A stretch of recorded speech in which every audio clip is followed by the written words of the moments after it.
llenas mi espacio, llenas mi vida, me iluminaste como el sol. Quiero que crezca.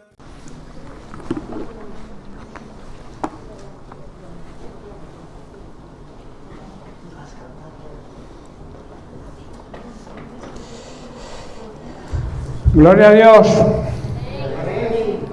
Gloria a Dios. Vamos entrando en calor, poco a poco, pero no hace tanto frío, ¿no? Dios es bueno, amén.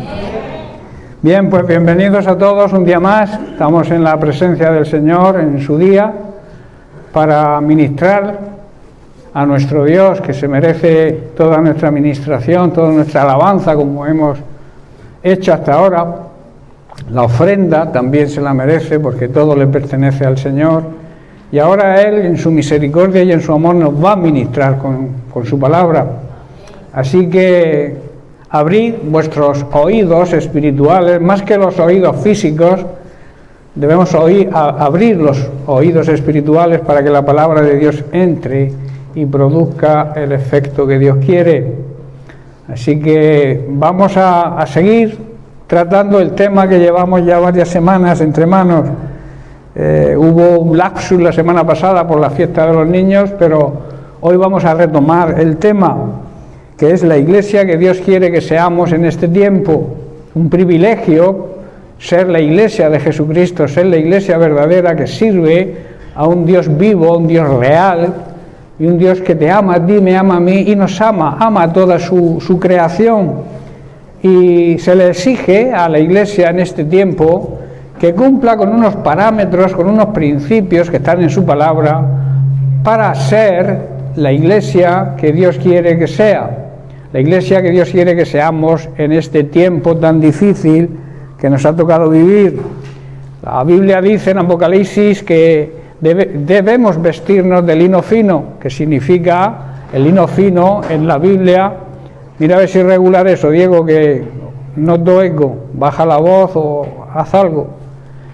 Entonces decíamos que el lino fino representa, quiere decir en la Biblia, significa las acciones justas de los santos, de su iglesia, de los que vivimos de acuerdo a su palabra, de los que vivimos apartados, dedicados y elegidos para servir al Señor. El primer fundamento que estábamos tratando es que es una iglesia que debe ser fundamentada en Cristo, arraigada en su palabra y guiada por el Espíritu Santo. Esos tres enfoques tiene este primer principio básico para ser la iglesia que Dios quiere.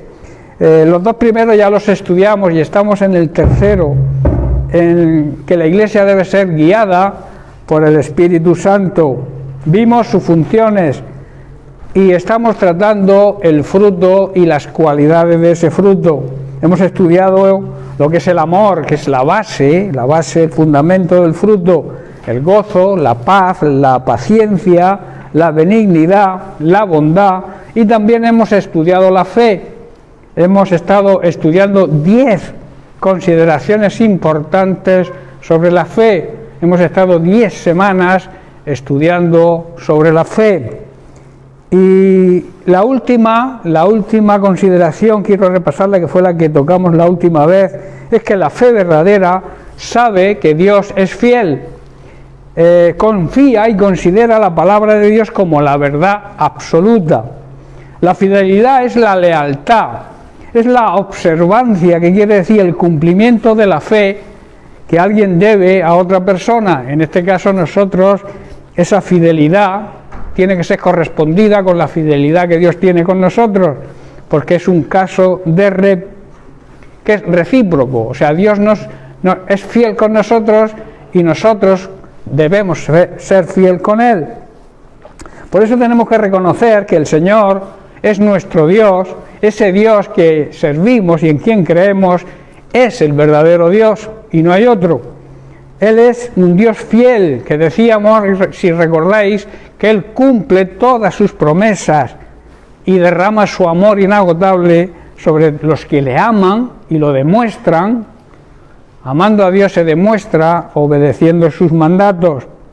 Vimos en el caso de la fe de Josué y Caleb, si recordáis la última vez estuvimos hablando de él, de esa confianza plena y fidelidad a Dios que demostraron cuando investigaron, fueron enviados como espías para reconocer la tierra prometida. Recordar que 10 dieron un informe negativo, llenaron al pueblo de temor, pero ahí se levantó Josué y Caleb y animó al pueblo a ser fiel con Dios y les dijo: si Dios ha sido fiel con nosotros, será fiel, y aunque los enemigos sean poderosos, nuestro Dios está por encima, es más poderoso que ellos. Confiaron plenamente en la fidelidad de Dios y fueron fieles a Dios. Por eso Dios eligió a Josué para el pueblo, para que el pueblo pudiera entrar en la tierra prometida. Se convirtió en el sucesor de Moisés y fue el encargado de hacer cruzar al pueblo el río Jordán y entrar a conquistar la tierra prometida, la promesa de Dios. Y Dios fue muy fiel también con él. ¿Por qué? Porque Josué siempre fue fiel con Dios y lo demostró dando ese informe. La simbología para hoy de cruzar el Jordán, ¿qué significa cruzar el Jordán? Para nosotros es estar dispuestos a renunciar a nuestros pensamientos, a nuestra forma de pensar, y pensar de la misma manera y totalmente como Dios piensa. También cruzar el Jordán significa que nuestros pensamientos tienen que morir y dejar ser Dios quien reine y dejarnos guiar por lo que Dios piensa, la forma que Dios piensa. Cruzar el Jordán también significa dejar atrás lo que somos para llegar a ser lo que Dios quiere que seamos. Si recordáis, estuvimos hablando de eso. También significa dejar atrás donde estamos, que a veces nos estancamos, no avanzamos, para llegar a donde Dios quiere que lleguemos. Para eso hace falta movimiento. La fe se mueve. Si no hay fe, estamos estancados, no avanzamos. Una iglesia poderosa en fe avanza y sobre todo crece en conocimiento y en sabiduría de Dios, en madurez y también en número. Bien, pues vamos a empezar con el siguiente característica del fruto, que es la mansedumbre, que recordad se encuentra esas características del fruto del Espíritu Santo en Gálatas capítulo 23, y es, como he dicho, la mansedumbre. La persona mansa basa su vida en la obediencia a Dios sin condiciones.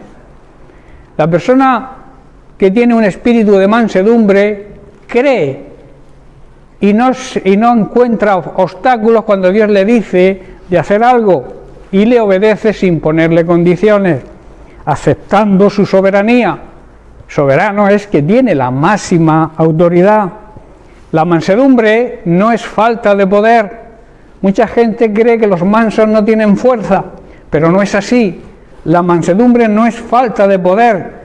Sabe, el manso, la persona mansa, la persona que tiene este espíritu de mansedumbre, sabe que tiene poder, pero le pide a Dios permiso para usarlo. Sin esta cualidad es imposible ser usado por Dios. Vamos a leer un pasaje en Lucas, capítulo 9, a partir del versículo 53 hasta el 56.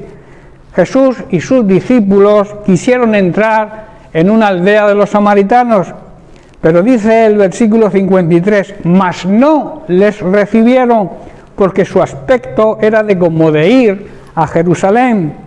Viendo esto los discípulos, Jacobo y Juan, o sea Santiago y Juan, dijeron, Señor, ¿quieres que mandemos que descienda fuego del cielo como hizo Elías y los consuma? Versículo 55, entonces volviéndose él, les respondió diciendo, vosotros no sabéis de qué espíritu sois. Y a continuación en el verso siguiente les explica cuál debe ser el espíritu que debe imperar en ellos. Dice así, y le demuestra que tiene que ser el suyo, que ellos tenían que tener el mismo espíritu que tenía él. Y añade en el versículo 56, por este motivo, Dice, porque el Hijo del Hombre no ha venido para perder las almas, sino para salvarlas. Y dice que se fueron a otra aldea. Esto nos llama que cuando nosotros predicamos el Evangelio y no nos reciben, no por eso tenemos que desanimarnos y dejar nuestro ministerio.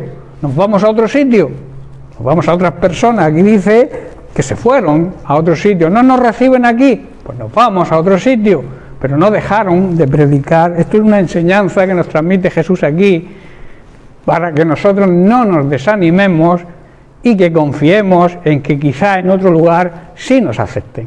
De hecho, así ocurre muchas veces. Vemos que perdón, aunque esta petición no fue del agrado del Señor, hay que resaltar que sí había un espíritu de mansedumbre, y lo demostraron Santiago y Juan al pedirle permiso para destruir a aquellos que no quisieron recibirlos. Muchas veces nuestra actitud ante aquellos que no reciben el mensaje que les transmitimos, el mensaje de la salvación, cuando les predicamos el Evangelio, muchas veces pensamos, Señor, no lo va a aceptar, que se vaya al infierno, ¿no? A veces nos da como esa intención de ver que son tan tercos que tú intentas predicarles el Evangelio para que sean salvos, para que se conviertan, hacer tu trabajo, tu ministerio, y ante el rechazo a veces decimos, Señor, destrúyelos, lo que hicieron Jacobo y Juan. Pero dice que a pesar de que a veces esto es una prueba de mansedumbre en nosotros, decírselo al Señor, pero lo que Jesús nos quiere enseñar aquí, que tenemos que tener el mismo espíritu que tiene Él, el espíritu de salvar a las almas, de que las almas no se destruyan, no se vayan al infierno, no se condenen. Y Él llegó hasta el límite. O sea, lo rechazaron tanto que lo crucificaron en una cruz, lo mataron. O sea, hasta ahí tenemos que tener nosotros el mismo, digamos, la misma paciencia con ellos, porque Jesús la tuvo con nosotros. Yo recuerdo cuando yo era tan terco que me predicaban el Evangelio y pasaba olímpicamente, no quería saber nada del Evangelio, pero alguien siguió orando e intercediendo por mí. No cejaron hasta que el Señor, a través del Espíritu Santo, me abrió los ojos espirituales y los oídos espirituales, y entonces entendí el Evangelio y me convertí al Señor gracias a Él. El Espíritu de Jesús es que toda su creación sea salva, y ese tiene que ser nuestro mismo espíritu. Por eso en 2 de Pedro capítulo 3 verso 9 vemos la paciencia del Señor. Dice, no es que el Señor sea lento para cumplir la promesa de su segunda venida y el rescate, el arrebatamiento de su iglesia, como algunos piensan. Al contrario, es paciente, o sea, tiene paciencia por amor a nosotros. No quiere que nadie sea destruido y quiere que todos se arrepientan, porque sin arrepentimiento no hay salvación. Y eso es lo que tenemos que nosotros demostrarle a la gente que les predicamos el Evangelio, pero con amor y con espíritu de mansedumbre. La mansedumbre es una cualidad de todo buen cristiano. No te puedes salir de a veces perder los estribos, que se suele decir, ¿verdad? Perder los estribos son donde los jinetes ponen los pies para asegurarse en el caballo. Cuando se pierden los estribos, te puedes caer del caballo. Y eso es lo que quiere decir, que debemos controlarnos. Debemos tener esa templanza, ese control, para no hacer lo que Jacobo y Juan hicieron. Ellos amaban al Señor, y claro, cuando veían que predicaban el Evangelio, cuando vieron que entraban en una aldea de los samaritanos y no los quisieron recibir, pues cogieron un cabreo de miedo. Y entonces le dijeron a Jesús, Jesús, ¿quieres que mandemos fuego como hizo Elías? Se recordaban lo que hizo Elías con los profetas de Balaam, ¿no? Que mandó fuego del cielo y lo destruyó. Pues igual que hizo Elías, queremos hacer nosotros con esta gente que no nos recibe. Pero no es así. Jesús le reprende y nos enseña hoy a nosotros que tenemos que tener paciencia con la gente que es dura, de pelar, como yo suelo decir. Hay muchas personas que por su espíritu religioso, que es un espíritu muy duro, yo prefiero hablarle a un incrédulo que a un religioso, porque es un espíritu que hace cegar, es como un velo que cuesta mucho caer. Y hay que trabajar mucho y orar mucho. A veces no hace falta recriminar tanto a la gente, sino simplemente predicarles el Evangelio y luego esa siembra que has hecho, regarla con tu oración para que el Espíritu Santo los redarguya, porque tú no los vas a convertir. Nuestro trabajo no es convertir a la gente, es trabajo del Espíritu Santo. Nuestro trabajo es sembrar la semilla para que el Espíritu Santo toque el corazón y los redarguya, los reprenda y les haga ver que están equivocados. Por eso, para eso es necesario la mansedumbre. Vamos a analizar la mansedumbre a través de la Biblia y vemos que en el Antiguo Testamento la mansedumbre se destaca como una virtud de aquellos que sufrían la opresión, la persecución, la estrechez, la acusación o la privación de libertad.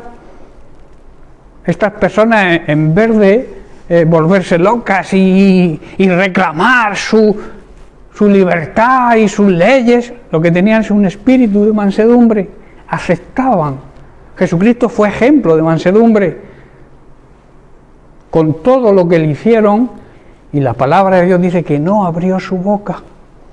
Abrir su boca en ese sentido no es que no dijera nada, es que no se enfrentó con sus enemigos, porque él también amaba a sus enemigos y lo demostró, ¿verdad? Bien, llegó también a significar la actitud de sumisión a Dios del hombre o del pueblo que atravesaba todo este tipo de circunstancias. Hoy, la mansedumbre significa aceptar la autoridad de Dios cuando estamos atravesando todo tipo de pruebas en nuestra vida. No debemos reaccionar en contra de Dios cuando estemos atravesando por pruebas, que es el primer instinto carnal que nos viene. Señor, si te sirvo, si predico tu palabra, si soy un siervo tuyo, si soy creyente ya un montón de tiempo, ¿cómo permites que ocurra esto? Estoy comprendiendo, la mansedumbre hace que aceptemos la prueba como algo que nos va a venir bien. Las pruebas y las dificultades se vencen con la gracia de Dios, con ese poder que nos capacita para superar cualquier problema por difícil que sea. Y para eso es necesario la mansedumbre. La mansedumbre también se demuestra aceptando el sufrimiento y aceptando la prueba, porque al final, como dice su palabra, saldremos como el oro, que es refinado a través del fuego. El fuego en la Biblia simboliza las pruebas que atravesamos. Pero dice que cuando atravesemos por el fuego, ¿qué ocurre? Que promete Dios, no te quemarás, porque Él está con nosotros. Y eso es una gran promesa, y Dios, como hemos dicho al principio, aunque pasen 1000 generaciones, cumple sus promesas y el pacto con los seres humanos. También a los reyes se les presentaba esta exigencia. Para que un rey fuera elegido, tenía que demostrar, tenía que basar su reinado también en la humildad y en la mansedumbre. Debemos saber que Dios vindica, que significa defiende a los mansos, y también le hace una gran promesa. En el Nuevo Testamento se mantiene esta misma promesa que vemos en el Antiguo para los mansos. Lo vemos en Mateo capítulo 5, verso 5, donde Jesús nos dice, bienaventurados, que quiere decir bendecidos, dichosos, felices, los mansos. ¿Sabéis que la humildad es la cualidad principal de la mansedumbre? Dice, porque ellos recibirán la tierra por herencia. La tierra nos pertenece a aquellos que tenemos este espíritu de mansedumbre. Dios bendice a los humildes, a los mansos, y heredarán la tierra.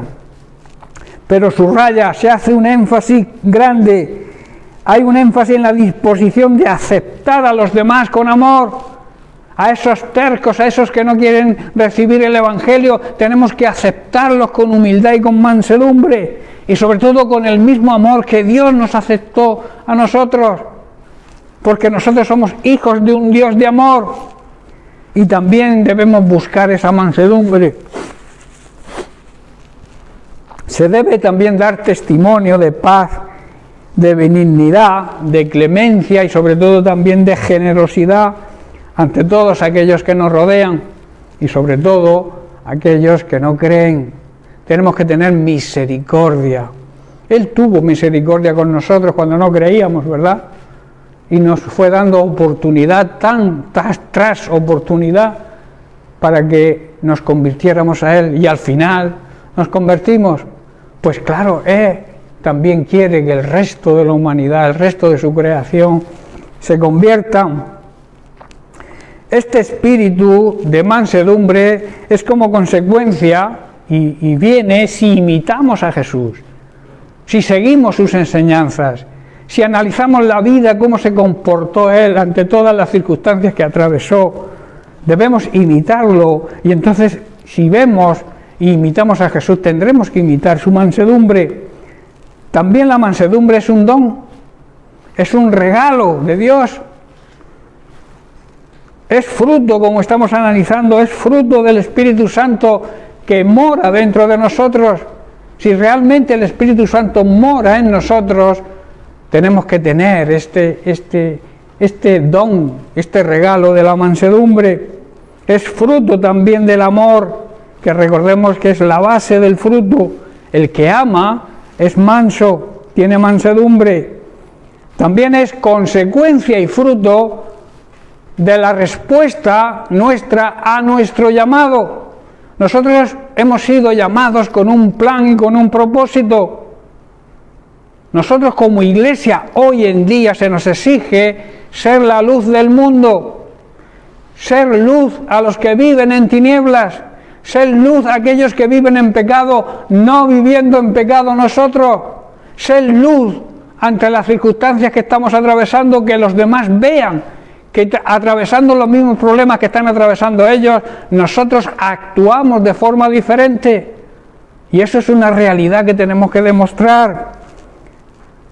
Y luego también responder al llamado. Hemos sido llamados, hemos sido escogidos para que anunciemos las virtudes de Cristo, y dos de sus grandes virtudes, entre muchas otras, es la humildad y la mansedumbre. A la humildad, característica, como he dicho, principal de la mansedumbre, muchos la llaman la madre de las virtudes. Sin esa virtud es difícilmente que tengamos otras. En Mateo capítulo 18, versículos 1 al 4, dice que los discípulos se acercaron a Jesús y le preguntaron: ¿quién es el más importante en el reino de los cielos? Jesús llamó a un niño pequeño y lo puso en medio de ellos. Entonces dijo: les digo la verdad, a menos que se aparten de sus pecados, dejen de vivir en pecado, está diciendo, y se vuelvan como niños, nunca entrarán en el reino de los cielos. Y quiero hacer énfasis a quién va dirigido este mensaje. No va dirigido a los incrédulos, va dirigido a sus discípulos, va dirigido hoy a su pueblo, a su iglesia, va dirigido a ti y va dirigido a mí. Y nos dice: deja de pecar, deja de vivir en pecado y compórtate con la inocencia de un niño pequeño. No que actúes como un niño pequeño, con rabietas y pepe, mamá, papá, sino que tengas la madurez espiritual que debe tener un buen cristiano, pero la inocencia de un niño. No sé si estáis entendiendo. Un niño no tiene orgullo, un niño no tiene soberbia. Ahí se refiere Jesús cuando les pone un niño en medio y dice, mira, tenéis que dejar de pecar primero, dejar de vivir vuestra vida de pecado y luego comportaros con la inocencia y con la humildad que se comporta un niño, porque un niño no tiene, vuelvo a repetir, ni orgullo ni soberbia. Versículo 4.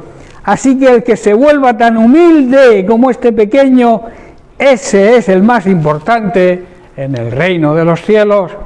Tremenda lección para sus discípulos y tremenda lección para nosotros hoy, ¿verdad? Alguien dijo que la humildad, como he dicho, es la madre de todas las virtudes, y yo añado, y hermana gemela de la mansedumbre. La humildad y la mansedumbre van juntos. Jesús es la persona, o sea, en Jesús se personaliza la mansedumbre, porque en Mateo capítulo 11, verso 29, Jesús dice, llevad mi yugo sobre vosotros y aprended, mandamiento, aprended, imperativo de mí, que soy manso y ¿qué? Y humilde de verdad, de corazón, y hallaréis descanso para vuestras almas, tendréis paz interior, que es la paz más importante que necesita el ser humano. Jesús está diciendo, si estáis unidos a mí, siguiendo mis enseñanzas, llegaréis a aprender lo que realmente significa ser humilde y manso. Esta es la única manera de hallar descanso y de hallar esa paz interior que necesitamos, y sobre todo en este tiempo que nos ha tocado vivir, ¿verdad? Tenemos que tener esa paz interior, esa paz que no la ofrece el mundo no puede ofrecernos este tipo de paz. Solamente estando en Cristo, viviendo de acuerdo a las enseñanzas de Cristo, obedeciendo su palabra, estando en paz con Dios, podremos sentir esa paz interior. Si no, es imposible que tengamos paz. Quizá que tengamos ratos de tranquilidad, que no confundamos la tranquilidad con la paz, y sobre todo con la paz interior, con la paz en nuestra alma. ¿Sabéis que esa paz nos da descanso? El que tiene la paz, el que está en paz con Dios, está descansado, no vive agobiado ni estresado, demuestra su fe y entonces recibe esa paz que el mundo no puede entender, pero que nosotros que somos creyentes sabemos que cuando sentimos esa paz, ya pueden venir los problemas que vengan.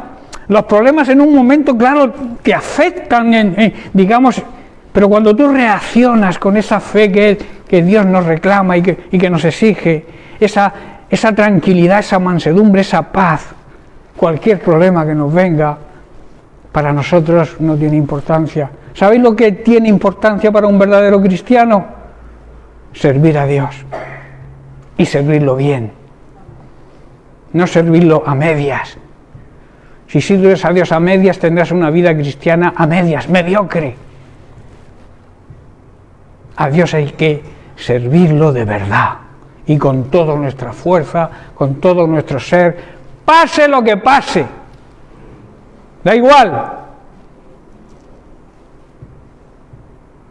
Yo no voy a dejar de predicar sobre la paz interior, sobre la fe, aunque lo pierda todo,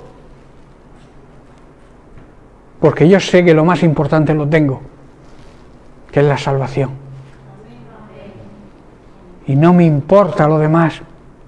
Afecta en un principio, claro que te afecta cuando pierdes algo, o cuando pierdes un ser querido.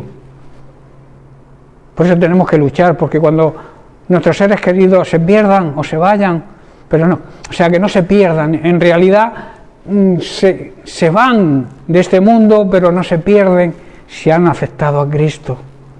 Y entonces eso también nos transmite paz, ¿verdad? El saber que un familiar querido muere físicamente y sabemos que está en la presencia de Dios, eso también nos da descanso, ¿verdad? Y paz. Humildad. Humildad es la virtud que consiste en el conocimiento y reconocimiento, porque no se trata de conocer nuestras debilidades, sino de conocerlas, sino de reconocerlas, admitirlas, admitir nuestras propias limitaciones y debilidades y obrar de acuerdo a ellas. Espiritualmente, una persona humilde es aquella que reconoce su dependencia de Dios. Hay personas que son tan orgullosas que niegan a Dios porque ellos se creen por encima del mal y del bien. Pero la persona humilde es aquella que, aunque lo tenga todo, tenga todos los dones o todos los talentos que pueda tener, o tenga, yo que sé, 1000 posesiones, reconoce que le viene de Dios. Una persona humilde no es una persona pobre. Una persona humilde es aquella que confía plenamente en Dios. Y Dios lo bendice, claro que lo bendice. Hay quien confunde la humildad con la pobreza, no tiene nada que ver. Ser humilde significa precisamente eso. Primero, reconocer que puedes estar equivocado, que tus pensamientos o tus conclusiones sobre algo pueden estar equivocadas, y que el que está discutiendo o hablando contigo puede tener la razón y tú no. Hay personas que se empecinan en algo que al final saben que están equivocados, pero por su orgullo y por su soberbia no lo reconocen, y entonces tienen graves consecuencias. Jesús siempre seguía las instrucciones del Padre, siempre. Si caminamos de la mano de nuestro Señor y Salvador Jesucristo, aprenderemos de Él sus virtudes, ¿verdad? Aprenderemos todos esos valores éticos y morales que se están perdiendo hoy en la sociedad en que vivimos, pero que son necesarios. Esos valores éticos y morales que nos han enseñado nuestros antepasados son necesarios para conducirnos por esta vida haciendo el bien y agradando y glorificando a Dios, porque Dios se glorifica cuando nosotros hacemos el bien. Hay dos cosas que dice, hay dos sacrificios que le agradan a Dios, que es hacer el bien y la ayuda mutua, que nos ayudemos mutuamente unos a otros. Esos tipos de sacrificios son los que le agradan a Dios, no que nos metamos piedras en los zapatos, ni nos fustiguemos con látigos. Eso es lo que hacían los antiguos, pero eso no le agrada a Dios. Lo que le agrada a Dios es que hagas el bien, hagas las cosas bien y que ayudes a los demás. Por este motivo, Dios el Padre, orgulloso de su Hijo, dijo en su bautismo y también en el monte de la transfiguración, dice: este es mi Hijo amado, refiriéndose a Jesús, en quien tengo complacencia. A Él debéis escucharle e imitarle. Y en Filipenses capítulo 2, verso 9, Pablo dice: por lo cual, o sea, por su humildad y mansedumbre, Dios también lo exaltó hasta lo más alto, hasta lo sumo, y le dio un nombre que es sobre todo nombre. Hermanos, si seguimos las enseñanzas del Maestro Jesucristo, que es el Maestro de los Maestros, y le imitamos en todo, en esa humildad y en esa mansedumbre que siempre demostró, Dios el Padre también se sentirá orgulloso de nosotros y nos dirá lo mismo que le dijo a Jesucristo. Estará orgulloso de nosotros, nos levantará y nos pondrá en un lugar de privilegio a su debido tiempo. Por eso Santiago, el apóstol Santiago, en el capítulo 4, verso 10, declara: humillaos delante del Señor y Él os exaltará. Santiago está diciendo: acepten la autoridad, reconozcan vuestra dependencia del Señor y Él os levantará con honor y os colocará en un lugar de gran privilegio. Aprender de Jesús, recibir esos valores éticos y morales, además de agradar al Padre, también van a incrementar, van a hacer que nuestra fe sea potenciada. Cuando nosotros hacemos las cosas bien, ayudamos a los demás, nuestra fe crece. ¿Habéis dado cuenta de la satisfacción que queda cuando ayudamos a alguien? Eso aumenta la fe. Y no solamente aumenta tu fe, sino que hace creer a aquel a quien ayudas. Porque ve. Ayer vimos una película muy bonita. Alguien que iba detrás, lo llaman el cuarto mago, porque la tradición dice que fueron 3, aunque la Biblia no enseña que fueran 3, pero se titula así, el cuarto mago. Una persona que, de la misma manera que los otros partieron siguiendo la estrella, él echó detrás, era médico, y entonces se encuentra en una aldea donde estaba la lepra, había lepra, y tenía al lado un sirviente que nos decía, vámonos, deja a esa gente que nos vamos, que tenemos que buscar al Mesías, que tenemos que... Porque el padre le había prometido que si hacía volver a su hijo, a su tierra, le daba la libertad, claro, y el sirviente no quería nada más que se diera prisa por encontrar a quien buscaba, que era a Jesús de Nazaret, pero él, claro, donde veía una necesidad, allí se paraba a ayudar, y el sirviente, venga, darle caña, no, vámonos, buscando su interés personal. Pero él no, él se paraba, curaba enfermos, sanaba, alimentaba, hacía, y se hizo viejo en el camino, se hizo mayor, cayó enfermo, y dicen, me voy a morir y no encuentro a Jesús. Pero coincidió que llegaron a Jerusalén cuando iban a sacrificar a Jesucristo. Y entonces lo vio pasar, vio cómo lo crucificaban. Y entonces empezó a llorar y cayó, porque él iba a darle su ofrenda, que era una perla preciosa que le llevaba en ofrenda. Y entonces llega y ve cómo exclama, oye la voz de Jesús, Padre, en tus manos encomiendo mi espíritu. Y entonces muere Jesús. Y él como que se pone desesperado de ver la injusticia que habían hecho con él, y está así medio dormido, y abre los ojos y ve a Jesús. Dice, ¿eres tú, Jesús? Tanto tiempo buscándote, y te veo ahora que te han matado. Dice, me encontraste el primer día. ¿Cuándo te encontré? Si yo no te he visto nunca, es la primera vez que te veo. He estado toda mi vida buscándote. Dice, me encontraste cuando la primera vez que socorriste a alguien. Ahí estaba yo, me estaba socorriendo a mí. La primera vez que ayudaste a alguien, me ayudaste a mí. La primera vez que socorriste a alguien, que curaste a alguien, que sanaste a alguien, me sanaste a mí.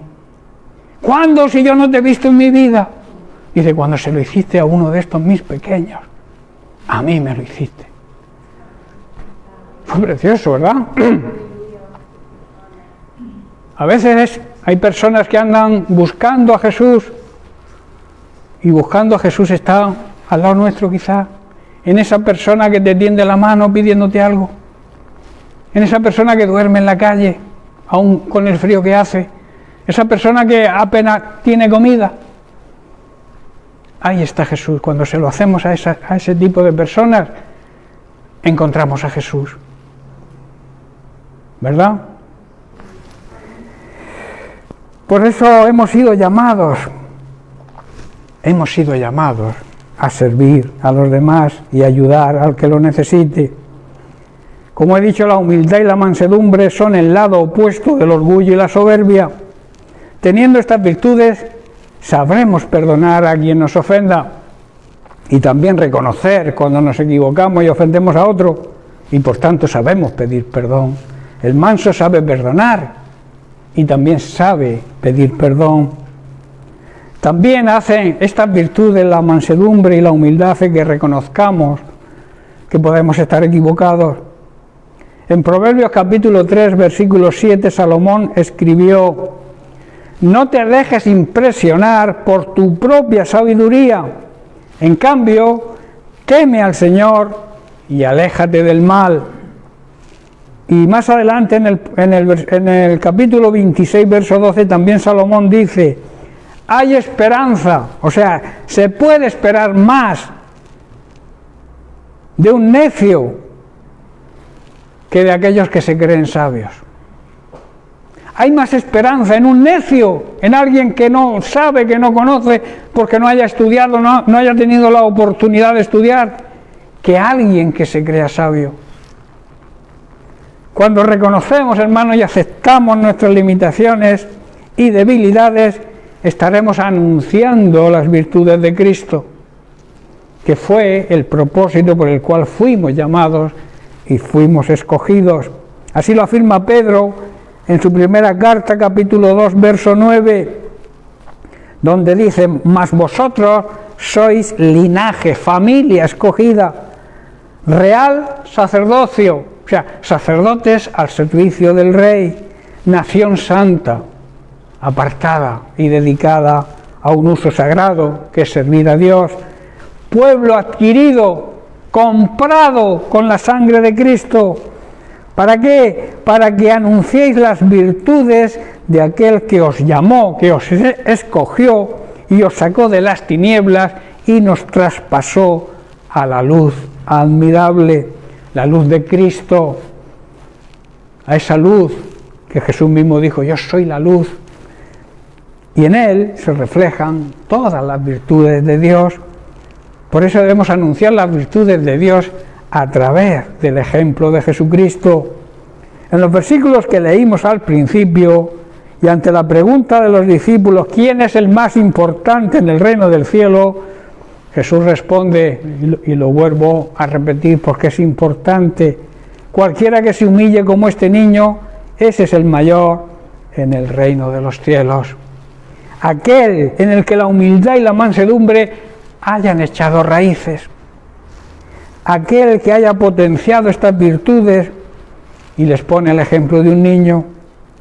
Jesús les enseña a sus discípulos, y que es de aplicación a nosotros también, que debemos demostrar las virtudes de un espíritu humilde, de un espíritu manso, con la sencillez y la inocencia de un niño pequeño. Virtudes, por otro lado, innatas en nuestro Señor y Salvador Jesucristo, a quien debemos seguir e imitar. Seamos pues sabios y prudentes y reconozcamos nuestras limitaciones, reconozcamos nuestros fallos y también nuestra dependencia de Dios. No pensemos que nuestra opinión y sabiduría está por encima de Dios. Aprendamos, esto es importante, a controlar nuestro temperamento. A veces nos disparamos, explotamos como los globos. ¿Habéis visto cuando, ahora que hemos tenido una fiesta y se han explotado algún globo? Muchos explotan así ante cualquier problema. Yo recuerdo a nuestro pastor José Barra que decía: a veces me pongo que explota como un globo. ¿Acuerdas que lo decía? A veces no, nos ocurre eso, y es porque no sabemos controlar nuestro temperamento y nuestro carácter. Debemos imitar a Jesucristo, como Él dijo. Tenemos que aprender esa humildad y esa mansedumbre que el Señor nos enseña, sabiendo perdonar y sabiendo pedir perdón. También debemos tener el mismo espíritu y el mismo deseo, estoy terminando, el mismo deseo de Jesucristo, porque nosotros debemos amar lo que ama Jesucristo, debemos pensar como piensa Jesucristo, y debemos actuar en esta vida como actuó Jesucristo. Jesús dijo cuando les lavó los pies a sus discípulos: ejemplo os he dado, para que esto que he hecho con vosotros, vosotros lo hagáis con los demás. No quiere decir que estemos lavando pies por ahí a los demás. Veamos el significado espiritual de esto, que es que si Dios se rebajó, Jesús siendo Dios se rebajó a lavarle los pies a sus discípulos, eso implica estas cualidades de humildad y de mansedumbre que Él dice que aprendamos de Él. Y entonces dice: como yo me he humillado, como yo he sido humilde y he sido manso, tenéis que serlo vosotros también. Si yo os he lavado los pies, vosotros debéis hacer lo mismo con los demás. Qué tremenda enseñanza, ¿verdad? La vida cristiana, hermano, debe estar marcada por las virtudes que demostró Jesucristo, porque es nuestra obligación anunciarlas. O sea, ponerlas en la radio significa anunciar las virtudes de Cristo, es demostrarlo a los demás, actuando de la misma manera. Anunciar las virtudes de Cristo significa vivir como Cristo vivió, andar como Cristo anduvo, si queremos ser verdaderos discípulos y seguirlo como Él se merece. Así, hermanos, con esa humildad y esa mansedumbre, nos hacemos merecedores de la gracia de Dios. ¿Sabéis lo que es la gracia de Dios? Lo he dicho muchas veces. Primero es un regalo. La gracia es la salvación. La gracia se llama Jesucristo, que nos salvó. Pero también la gracia significa la capacidad que Dios nos da para superar cualquier prueba o dificultad. Eso que le ocurre a muchas personas que no conocen al Señor, que tienen un problema, que se le cierran la empresa por no sé qué, porque ha ido mal la cosa. Y muchos que no tienen al Señor acaban suicidándose, porque no ven una salida. Nosotros, gracias a Dios, ante cualquier prueba, cualquier dificultad, tenemos una salida, ¿verdad? Que es acudir a nuestro Señor y Salvador Jesucristo, aceptar que lo más importante en nuestra vida es ser salvo, y Él nos regala la salvación cuando creemos en Él, cuando le aceptamos como nuestro Señor. Señor significa dueño. Él nos compró con su sangre. Si Él nos compró, Él es nuestro dueño. Y eso es lo que significa aceptar a Jesucristo como Señor y luego recibir la salvación. Muchas veces a muchos se les llena la boca de que Jesús es mi Salvador. Claro que es tu Salvador, pero también debe ser tu Señor, tu dueño, porque te compró y con un gran precio. Tú no tienes que pagar nada, pero Él sí lo pagó. Él pagó tu deuda y la mía, que era inmensa, estábamos en bancarrota, no podíamos pagar nuestra deuda. Y Jesús dice, no, yo estoy aquí, yo pago vuestra deuda. Pero en contrapartida tenéis que vivir de acuerdo a mis enseñanzas, de acuerdo a mis mandamientos, no por capricho, sino para que os vaya bien, porque Él nos ama, es un buen Padre, es nuestro Padre celestial, y Él nos ama y quiere lo mejor para nosotros. No seamos tercos y duros y luchemos contra aquel que está de nuestro lado. Muchas veces nos peleamos con Dios o acusamos a Dios de lo que nos ocurre cuando nos ocurre, todo lo que nos ocurre por nuestras malas decisiones que tomamos sin consultarle nada. Y luego le achacamos las consecuencias a Él. Luchamos contra aquel que está de nuestra parte. Somos así de necios. Si Dios está con nosotros, ¿quién contra nosotros? Podrán venir ríos, tormentas, todo lo que pueda venir. Si tu vida está fundamentada sobre Cristo, que es la roca, no vas a caer. Ahora, si tu vida la fundamentas en la arena, en la inseguridad, en la duda, cuando venga un problema, ¿verdad? Entonces, ¿qué es de sabios? Edificar nuestra vida sobre Cristo, edificar nuestra vida sobre la palabra de Dios, que entendamos lo que significa seguir a Cristo, porque seguir a Cristo es seguir su palabra, obedecer su palabra. Jesucristo es el verbo, la palabra hecha carne, la mente de Dios revelada en nuestra vida con la garantía y las arras del Espíritu Santo. Dice la Biblia que hemos sido marcados por el Espíritu Santo. Yo cuando oigo esa frase marcados, yo recuerdo estas películas del oeste donde marcan a las redes, a los toros, a las vacas, con un hierro ahí al rojo vivo.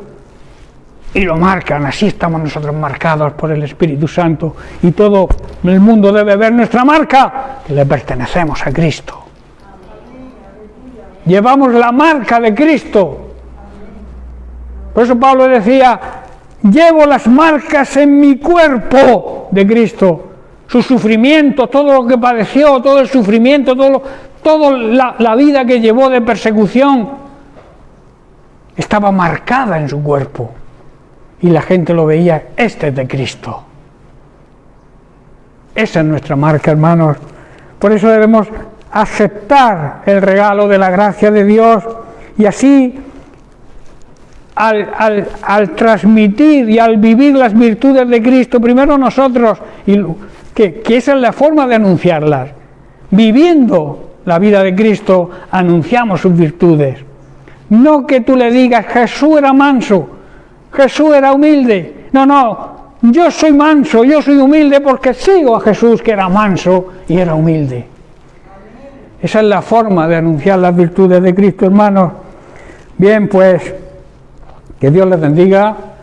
Lo dejamos aquí, y la semana que viene tocaremos la última cualidad del fruto del Espíritu Santo, que es la templanza, el dominio propio. No el demonio propio. El dominio propio, saber cómo nos controlamos.